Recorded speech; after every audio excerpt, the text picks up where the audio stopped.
2 octobre 2017 au séminaire sur l'indiscernable. Mais avant de commencer sur notre thématique, il y a une question de Florence Lerbaum relative aux 3 séances sur la Koïné et les Templets. Alors, dans l'après du séminaire sur la Koïné, je veux vous demander si la faille selon Lacan et l'écart selon vous, c'est pareil. Sinon, comment faille et écart interagissent dans votre schématisme?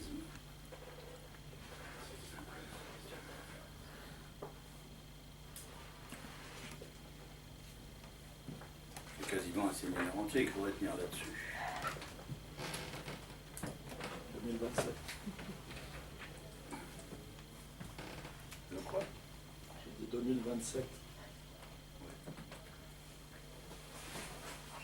Donc, l'écart, là où je le situe le plus assurément, c'est dans la production d'un en plus, à partir de ce qu'est excitation, qui sont ces flèches qui vont vers le bas, et des charges productives d'un écart avec ce qui était initialement indifférencié, et qui produit, en termes d'excitation et de tension entre ces termes, qui appelle à la décharge, donc, qui appelle à une différenciation que je dis polaire parce que les termes en sont strictement opposés, même en apparence, au prime abord. La productivité est celle d'un en plus qui vient donc en surnuméraire sur l'indifférencié. Donc l'écart, je le situe là, mais je dis aussi souvent décalage. En fait, donc, ça traduit Einstein. À mon avis, c'est une des traductions d'Einstein parmi les 20 possibles. Par ailleurs, ce schéma donc reprend le schéma classique, façon Lacan, disons schéma des discours, schéma édipien, etc. Où j'ai tendance à considérer qu'en passant de l'intention à l'extension, il y a une telle Einstellung que Lacan situe lui entre entre ce qui est proprement signifiant et les modes d'accès au signifiant que sont métonymie et métaphore. Donc, là où il est le plus explicite, page 511 des écrits dans l'instance de la lettre, sur cette prise en compte du signifiant. Par la suite, on pourrait dire signifiant binaire. Donc c'est un passage qui correspond aussi à ce que Frege appelle la Fortretung.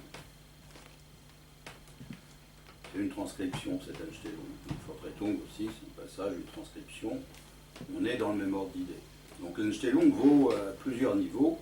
Je la situe aussi donc, entre dérive de la signifiance S1 et dérivation du signifiant S2 qui sont en continuité, non sans décalage,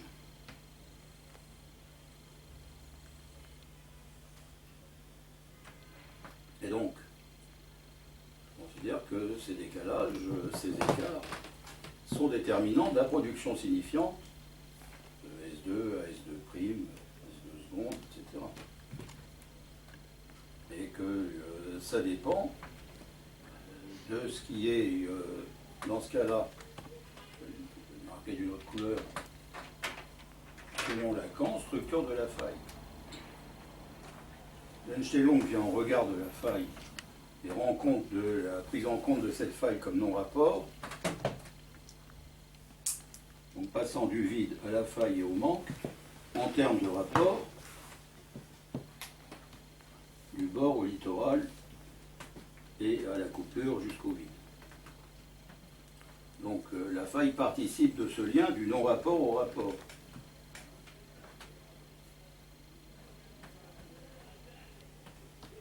Mais je préfère réutiliser cette faille qu'on peut aussi bien marquer au niveau de la différence polaire, qui dans ce qu'elle entraîne de conséquences en termes de décharge est productive de ce qu'il vaut comme en plus du côté d'un objet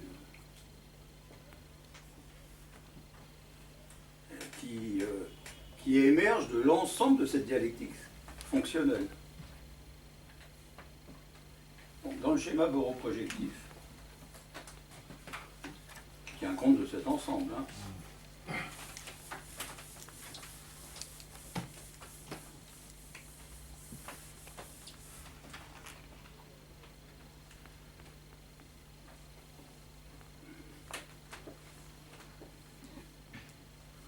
la faille vaut précisément entre intention et extension.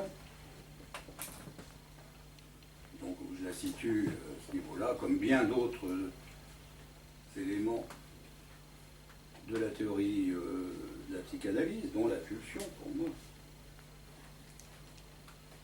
Entre structure phallique, fonction phallique et objectalisation, et jusqu'au grand autre. Une structure de l'un. Donc la faille implique effectivement à chaque fois un écart, dans la mesure où si on y suit un circuit, je pense que ce que ce schéma-là n'indique pas, c'est qu'on ne tombe pas toujours au même point. Ce qu'indique ce schéma, c'est qu'effectivement il y a des avancées régulières, que même l'intentionnalité n'est pas identique à elle-même, ce qu'on pouvait mettre sur les schémas antérieurs. Quand je réduis ce schéma quadrique à 3 axes, que je rappelle que ces axes impliquent régulièrement un décalage d'avec chaque point. C'est-à-dire sur chaque axe, je ne vais pas trop surcharger, on est obligé de compter les décalages. On ne peut pas compter pour rien un aller et un retour, façon de parler, et donc on s'introduit un décalage à chaque fois, un écart. Mais il y a un écart entre les composants de l'intentionnalité de cette fonction phallique qui peut se présenter comme 1, S de grand barré, S1. Donc il n'y a pas non plus une univocité de l'intention. Assurément, il y a une plurivocité des extensions dans les registres du réel, de l'imaginaire et du symbolique. Donc cette faille rend compte du passage de l'imprédicativité à la prédicativité. À la fois, elle vaut comme l'écart entre ces concepts, disons, ces modes fonctionnels, et elle vaut dans l'usage qu'on peut en avoir d'une façon asphérique, meubienne. Donc, d'une part, elle joue d'un écart entre ces modes fonctionnels, et d'autre part, elle les met en continuité. Donc il faut tenir cette gageure, pas très complexe, puisque avec la bande de Möbius, je pense qu'on y est suffisamment accoutumé.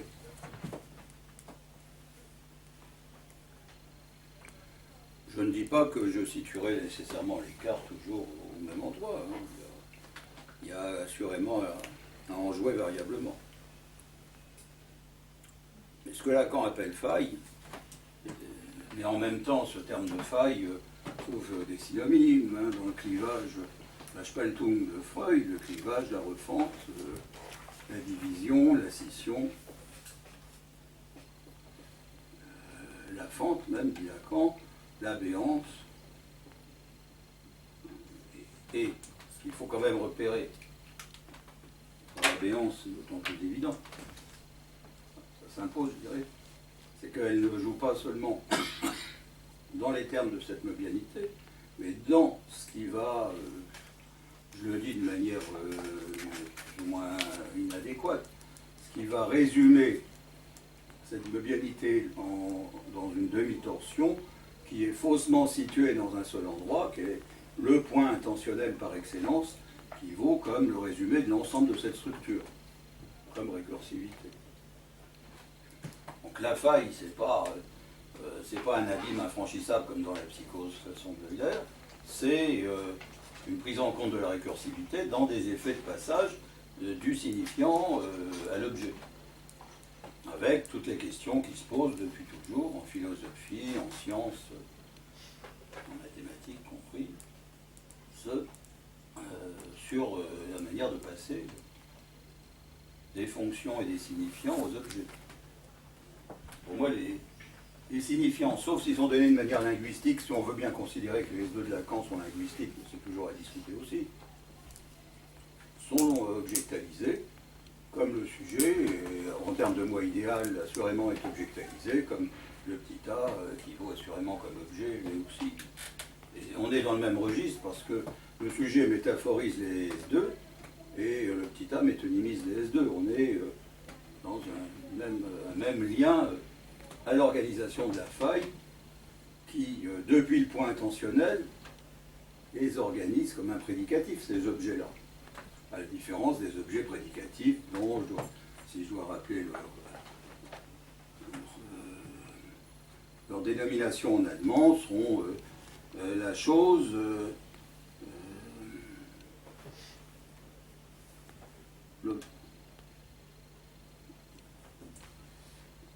l'objet opposé au sujet, c'est pour ça que je le mets de ce côté-là, et enfin c'est souvent Gegenstand, mais je ne suis pas sûr que dans la philosophie allemande on ait à opposer absolument Gegenstand et Objekt.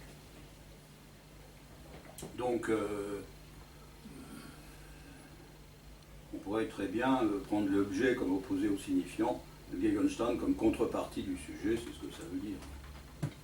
Donc ce sont des termes qui sont là constamment en jeu. L'autre terme, c'est Zach, qui est quand même quelque chose de fonctionnel. On dit un truc, mais c'est aussi une manière. Donc c'est modal, dit Zach. C'est un autre type d'objet qui est là proprement récursif, hein, je dirais. René, habituellement quand tu nous parlais des failles, tu l'as situé dans ton dessin du quadrangle entre le non-rapport et le rapport. C'est ça? Quand tu faisais le dessin. Dans ce quadrangle-là, ouais, la faille, je la mets là, oui. Voilà. Oui. Donc, dans ton... C'est pas entre non-rapport et rapport, hein, justement. C'est une continuité entre non-rapport et rapport.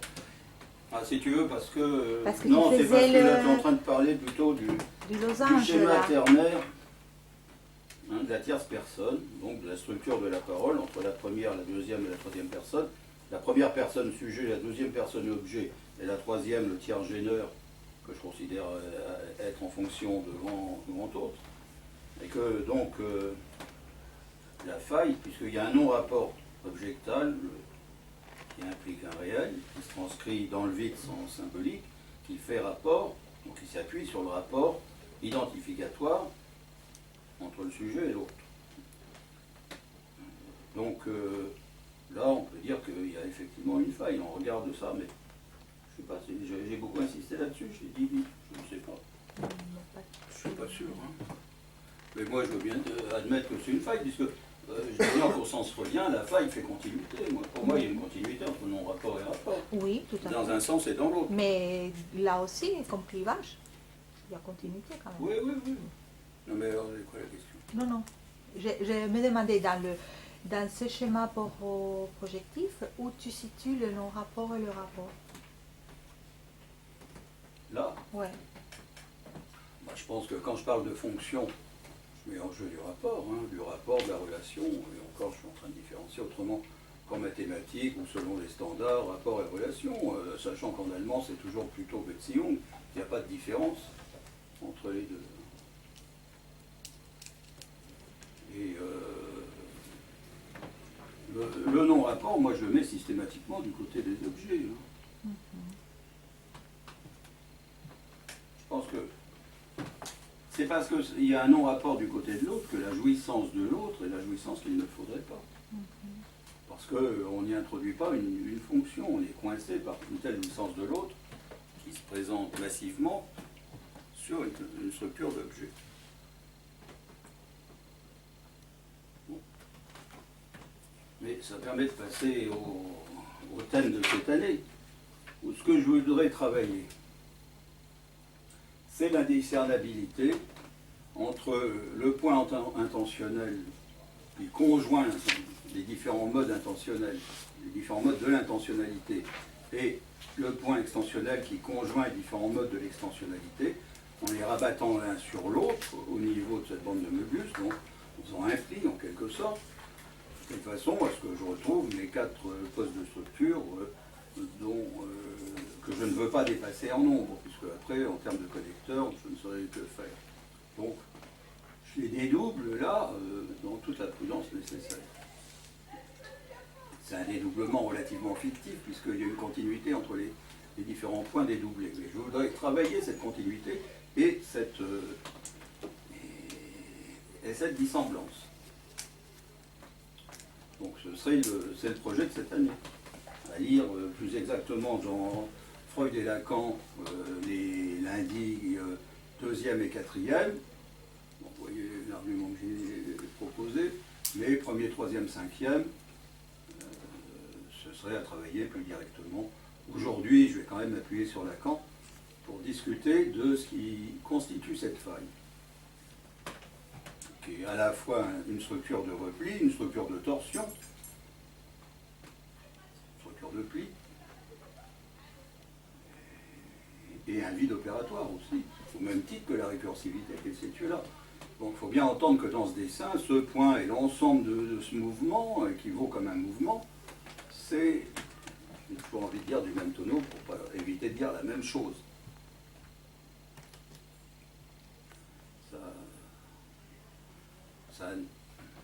Ça fait valoir d'autres types de liens, pour ne pas dire rapport-relation, selon la situation dans le schéma. Et que là, on peut s'appuyer sur le schéma pour reconnaître d'autres types de liens. Donc, ça va, je m'efface. On va le lire dans Lacan. J'ai commencé à le faire hier matin au colloque de dimension de la psychanalyse à propos de l'ontologie. Donc je vais reprendre les mêmes pages, qui sont les pages 426, 428 ou 429 des autres écrits. C'est la fin de la réponse de Lacan à la 4e question de radiophonie. Je peux vous rappeler cette question.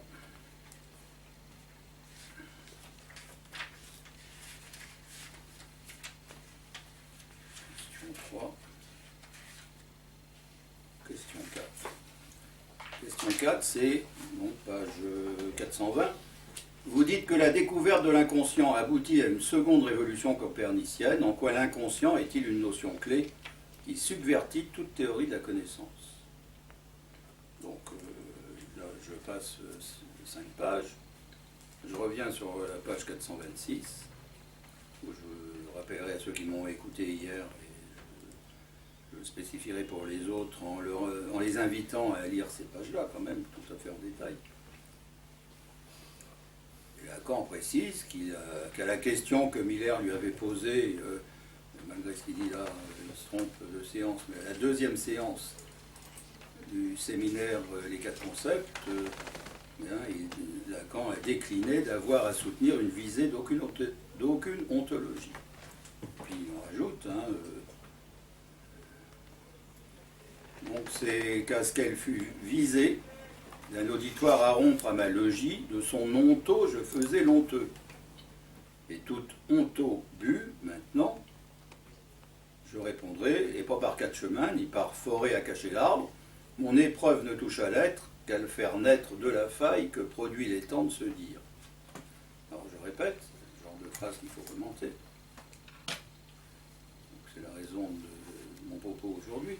Mon épreuve ne touche à l'être, c'est-à-dire ce que, on va dire, l'expérience analytique, mais Lacan aime bien épreuve, puisqu'il le dit pour l'analyse de l'école, la E, et pour lui, le E, c'est le d'épreuve, que la passé, une épreuve. Enfin, on est éprouvé d'une certaine façon dans le discours, dans le dire.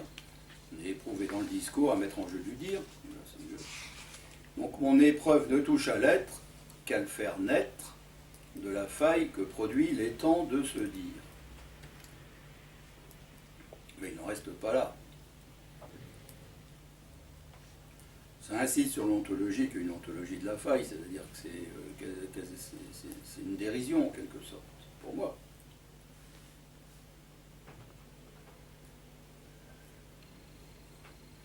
Donc, en référence à Socrate, il savait comme nous qu'à l'étang, faut le temps de se faire à être.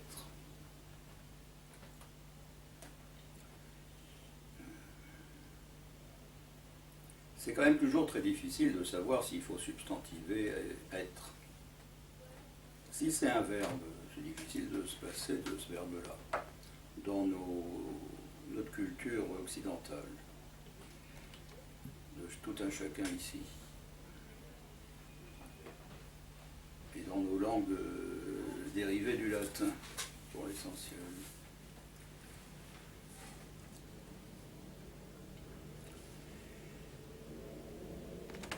Donc, se faire à être, ça n'est pas se faire à l'être. Mais quand même, mon épreuve ne touche à l'être, et l'apostrophe, qu'à le faire naître de la faille que produit l'étang de se dire. Où est l'étang? L'étang, si on le prend comme un donné,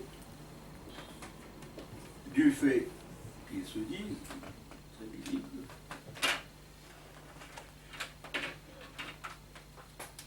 Le dire, je le situe là, comme la parole, c'est la fonction, comme telle, hein. C'est la signifiance telle que Freud en parle en termes de représentance, pour moi. Donc c'est la fonction phallique, c'est dire la parole, l'énonciation. Donc il y a sûrement à décliner tout ça, mais qui impose donc un étang. Chez Lacan, c'est relativement ambigu, parce que s'il parle de l'étang comme point de départ, il n'a pas quitté le domaine de l'ontologie. Donc il vaut mieux quitter le domaine de l'ontologie. Donc il y va doucement, je pense. Donc je lui fais le crédit de quitter le domaine de l'ontologie, puisqu'il a vu toute son onto. Et que la question est celle de la faille. Donc la faille est donnée dans toutes les acceptions verbales du qu'il faille. Il faut ou il faudrait. Hein. Je vous rappelle que ça dépend. Ce sont des façons de conjuguer falloir.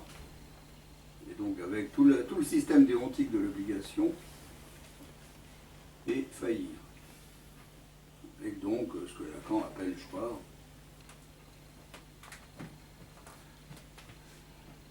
on est à la fois dans ce qui fait obligation dans cette faille, c'est-à-dire que si on veut bien entendre la reprise dans un quadrangle déontique,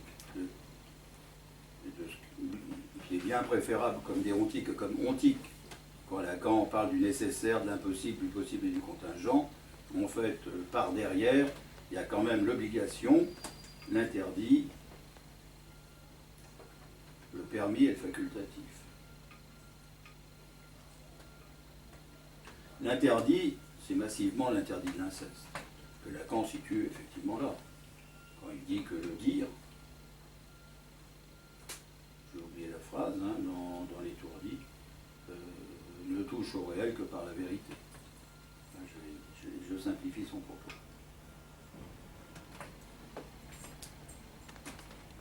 Donc l'obligation, ça s'entend comme un impératif de jouissance, commandement du surmoi. En français, il y a 10 mots pour dire obligation. Hein. Mais donc ça renvoie aux Zollichwerden. C'est la question du Zolon chez Kant, entre autres, et au-delà. Alors Zolon, c'est toujours pareil, c'est traduit par devoir être en français. Malheureusement, ça ne convient pas. Parce qu'on voit bien qu'avec Freud, la phrase de Freud, évidemment, qui ajoute un élément supplémentaire de devenir, amène à traduire Zolon par un devoir à devenir. Je peux faire ça. Il y va, plutôt que de dire devoir tout seul, un devoir. Comme on dit aussi bien devoir de mémoire, etc.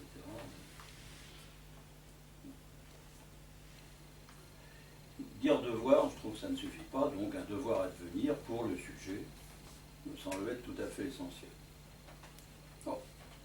Ce que je n'ai pas dit, c'est que l'ensemble de la structure que nous manions, quand nous disons avec Lacan structure, pour moi c'est toujours la structure du sujet. Pareillement la structure du signifiant que le sujet métaphorise.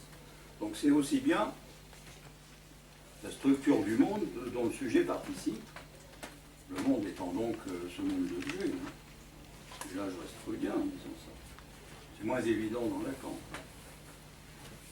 Et donc la structure, c'est la structure du sujet, étant entendu que l'ensemble de la structure c'est le sujet, et que le sujet lui aussi se décline, comme je dis, entre sujet du narcissisme primordial, sujet objectualisé, si je veux rester aux quatre coins, hein, l'idéal du sujet, et un sujet idéal. Dis-moi au lieu de dire sujet, mais le ich, je pense que ça n'est pas un moi. Il n'est pas donné à l'accusatif, c'est donné au nominatif. C'est bien la position de sujet qui est en question dans le ich. Dès qu'on dit moi, on passe à côté. Bon sens. Ça rejoint toute la psychologie du moi qui existait bien avant Freud. Hein. Alors. Donc, à l'étang, faut le temps.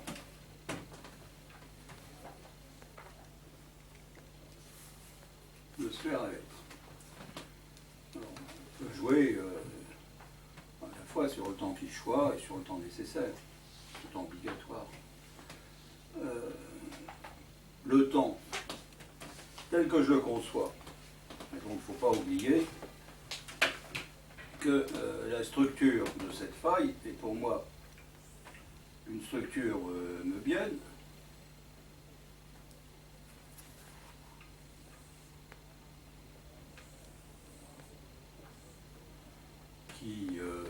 qui est celle au minimum de l'interlocution, qui est la structure de l'échange, parce que quand je dis parole, ça ne veut pas dire verbalisation, on peut dire sans avoir à verbaliser, on peut énoncer même sans avoir à verbaliser, à mon avis.